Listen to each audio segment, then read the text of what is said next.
32 নম্বর বাড়ির আগুন দিছে, ভাঙছে, কোনো আপত্তি নাই, কোনো দুঃখ নাই। কিন্তু তার সাথে সাথে যে আল্লাহর ঘর মসজিদটাও ভেঙে দিয়েছে, এটার জন্য কষ্ট হচ্ছে।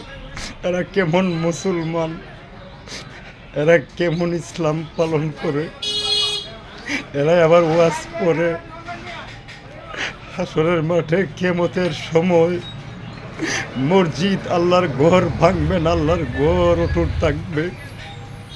আর সেই মসজিদ তারা ভেঙে চুরমার করে দিয়েছে।